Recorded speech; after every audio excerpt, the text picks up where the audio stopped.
The most dangerous thing in your browser might be the browser extension you installed yourself. Some extensions have access to everything you do, every keystroke, every page, every password, and not all of them have good intentions. A distressing number of extensions are covertly in the business of spying on you and selling the data. Extensions can be incredibly useful. Maybe you installed one to find coupon codes, write better emails, or block cookie banners. But there are many that, while seeming to be harmless, quietly sell your browsing history, inject malicious code to drain your wallet, or install spyware. There are even extensions that have been caught stealing emails and attachments straight from users' inboxes, funneling private data directly to foreign intelligence operations. In this video, we dive into the dark side of browser extensions and give you chilling, real-world examples of how they've been hacked, repurposed, or deliberately built to exploit users. We also break down what different browser permissions actually do, because here's the catch. Malicious extensions often ask for the same permissions as the good ones. It's very difficult for a user to be able to tell, like, this is a good extension and it's asking for permission that it absolutely needs versus this is a bad extension that is going to use this for bad purposes. It's not about what they ask for, it's about how they use it. We'll show you exactly what's possible with browser extensions and how to protect yourself. First, let's highlight the problem. We probably all use browser extensions as a normalized part of using the internet, but these things are far more permissive than most people realize and can sometimes have malicious intent. Just take the case of Data Spy. Back in 2019, there was a suite of productivity tools in the form of browser extensions. Hover Zoom was one extension. It's basically a magnifying glass. If you have this browser extension enabled and you hover over an image, it gets bigger so you can see it better. This extension has hundreds of thousands of installs, trusted by so many people. That must mean it's safe, right? Right? Security researcher Sam Jadali discovered that Hover Zoom was collecting and sending user data to a data broker. Browser history, search history, and data typed into forms were all collected without the users knowing. As he dug deeper, he discovered the developer had 8 extensions that were all doing this. Very innocent looking ones too, like a measurement tool and a text-to-speech tool. This turned into the Data Spy scandal, where over 4 million users had their browsing data taken without their consent. All these tools were free, by the way. The way that the developer made money was by selling the user data. Google removed these extensions from the Chrome store after hearing about this. Now, even if you trust the developer, it still doesn't mean an extension is safe. Take what happened at Mega. This is a cloud file storage service, which is actually really good about privacy. I mean, I've trusted them with my files even, and they have a browser extension which helps you upload and manage files. Well, in 2018, someone hacked into where Mega maintains the extension and added some malicious code into it and pushed it out to all the users. Even a company that you really trust might one day be hacked, and neither you nor the developer might immediately realize.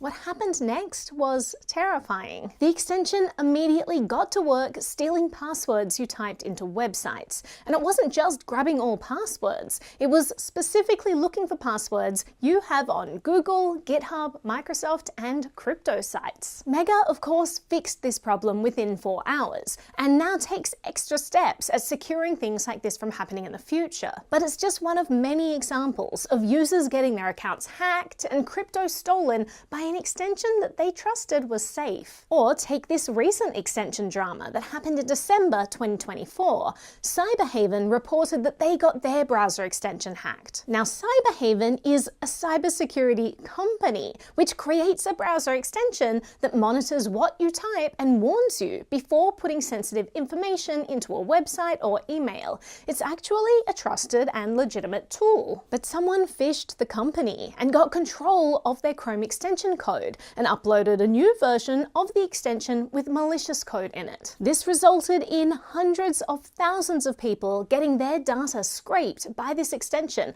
until Cyberhaven discovered it and fixed it. But it was too late. Lots of people had their cookies stolen, session tokens taken, and even authentication credentials grabbed. People who had this extension installed and were also logged into Facebook were getting their Facebook accounts taken over. This incident caught the eye of security researcher John Tuckner. My name is John Tuckner. I'm the founder of SecureAnnex. John analyzed the malicious code put into the Cyberhaven Chrome extension, then looked to see if any other extensions had the same malicious code. And it was actually a really interesting incident because it was very targeted across not just Cyberhaven, but another 13 or so extensions that also had the same code deployed, and the developers of those extensions were phished in the same manner. In total, there were countless users likely getting their data stolen, and the extension creators probably didn't even know they were compromised. A lot of people think that these extensions are meant for a single purpose, but they are really able to capture the information as you go through every website that you're visiting. Everything that people were doing could be recorded. Their entire browsing behaviors, their web searches, their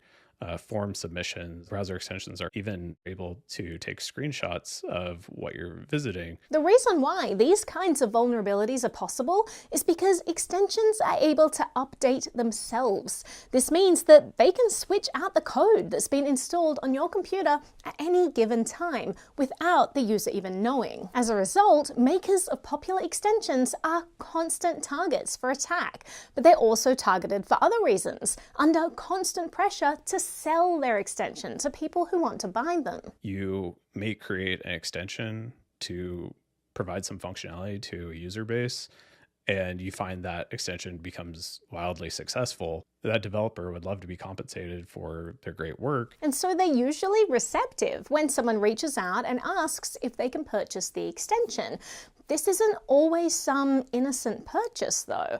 Far too often, it's much darker than that. There's this whole underground industry. Matt Frisby is the author of Building Browser Extensions, and he first encountered this seedy underground world of buying and selling browser extensions when he launched his own extension. It got a pretty good number of users, and I started to get inbound of people wanting to buy it. They don't really explain what they want it for. This happens to everyone that has a well-used extension. You can get a pretty good payout if you have a lot of users. And why do they want to buy them? The unspoken conclusion there is that they're using it for bad purposes, and they're sort of selling the data or stealing it in worst cases, or like injecting ads or whatever it is. If it has access to Facebook, someone goes in and goes, oh, I can steal the Facebook data of 100,000 people's users.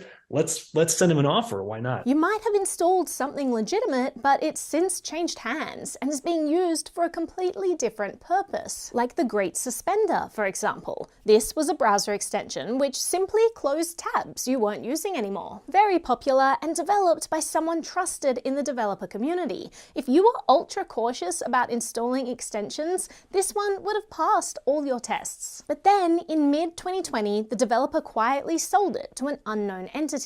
And that's when things took a dark turn. Without warning, the new owner turned the Great Suspender into a surveillance tool, injecting malicious code that secretly connected to third-party servers. It could track users' browsing habits, manipulate web traffic, and possibly even commit ad fraud. Microsoft was the first to detect the suspicious activity, pulling it from their Edge extension store. But on Chrome, the malware-laced version remained live, quietly spying on users, until people started digging into the code and discovered the truth. By the time Google finally removed it, millions of users had already been exposed. A once trusted tool had become a mass surveillance weapon, watching everything your browser saw without you even knowing. And not all of this buying and selling goes on behind closed doors. There are all kinds of marketplaces with hundreds of thousands of installs for sale. Of course, not all of these sales are dodgy, but the fact is it's never been easier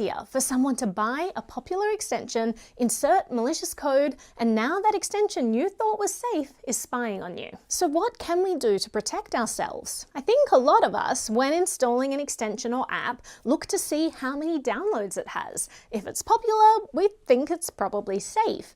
but some wildly popular extensions have turned out to be malware. In 2020, one study revealed 33 million downloads of malicious extensions that they traced back to just one company. What if you just look at reviews and make sure it's a developer you trust? But as we just saw, that kind of validation simply doesn't work when extensions get hacked or sold to whoever wants to steal and sell your data without you knowing. Can you just install antivirus software to protect yourself? It's actually really hard for antivirus safeguards to detect malicious activity when it comes from inside a browser. And if you think that installing another browser extension is going to protect you against malicious browser extensions, think again. An extension cannot intercept traffic from another extension. They can only operate on traffic that's coming from web pages. One thing we can do is better understand the permissions we grant to extensions, because that tells us what they're actually capable of. Even though extensions can silently update their code without you ever knowing, they're still restricted to the original permissions that you approved.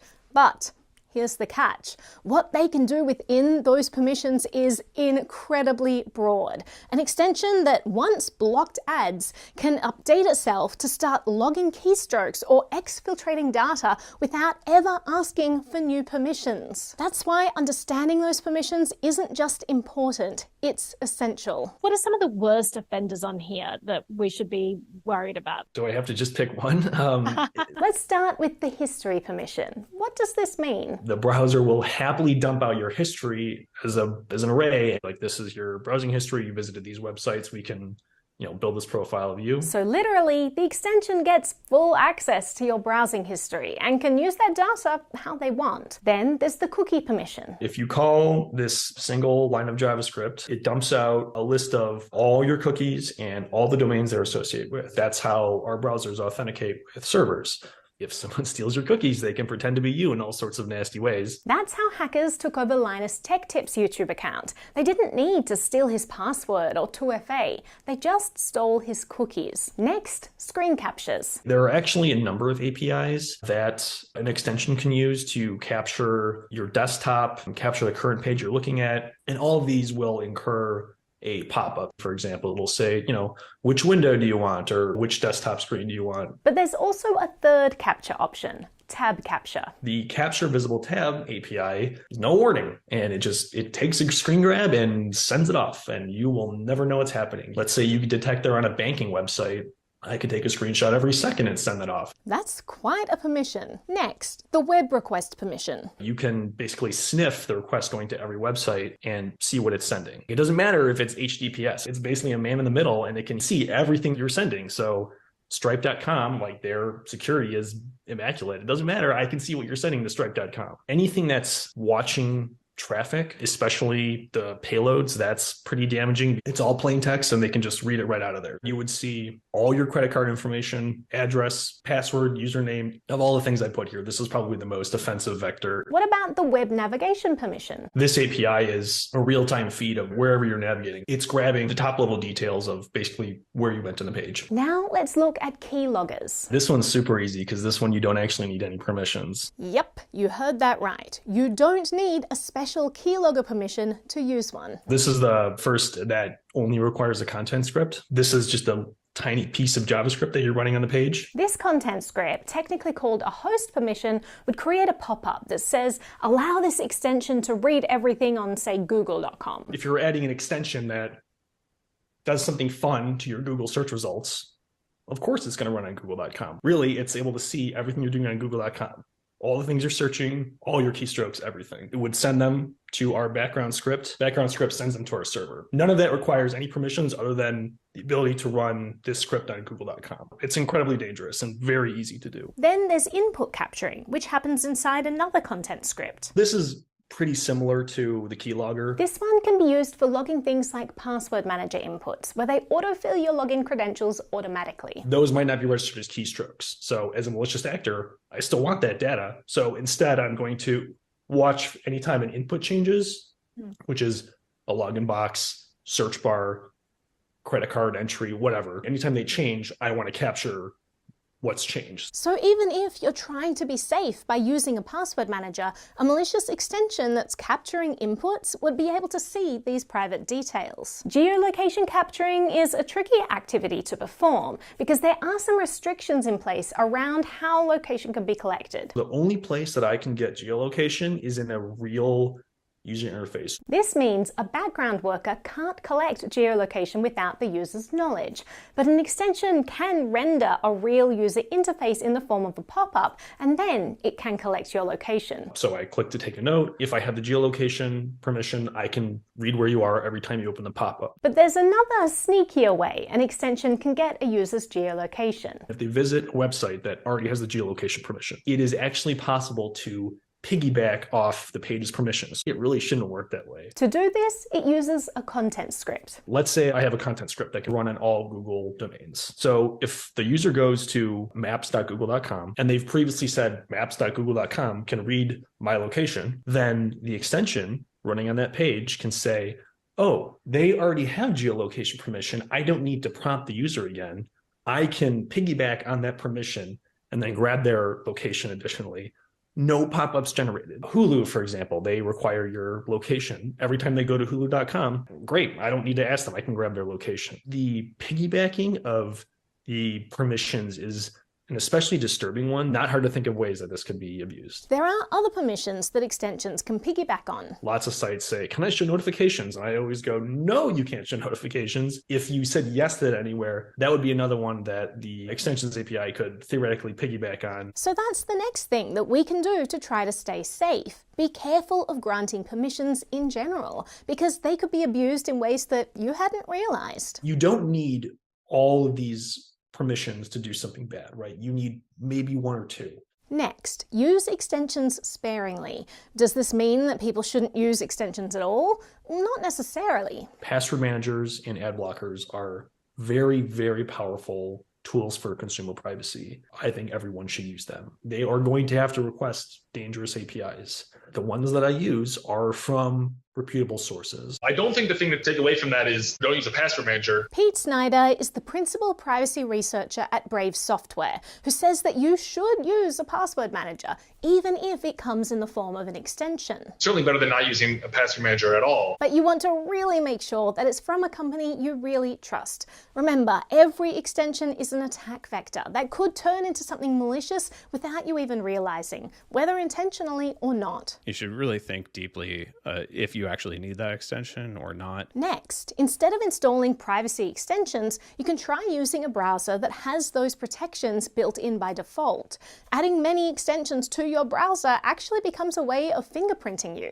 Browsers like Brave, Firefox, and Tor work hard at trying to protect you by blocking browser fingerprinting. You very likely are undoing some of those protections by throwing a whole bunch of customizations on top of the browser. Extensions are the easiest way to shoot yourself in the foot doing that. If you're just using one extension that's really popular, let's say uBlock Origin, then there's not as much danger because you're still blending in with a large group of all the other people who also have uBlock Origin.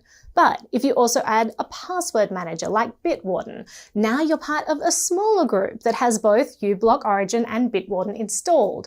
The more extensions you add, you're pretty quickly becoming a party of one. By installing more extensions to try to be more private, you actually end up sticking out very uniquely. Next, if you do have an extension installed, grant it the least privilege needed. For example, you'll be asked to choose when the extension is allowed to operate, and you can pick either on all sites, on this particular site, or when you click the extension. Whenever possible, have the extension only operate when it's clicked, so that it's not reading your content at all times. And finally, there are more and more resources where you might be able to do a code review yourself. John is building a tool called Secure Annex. There's Extension Auditor, as well as Extension Total as examples. These sites help you try to understand, does this extension actually do what it's intending or what it describes to the user?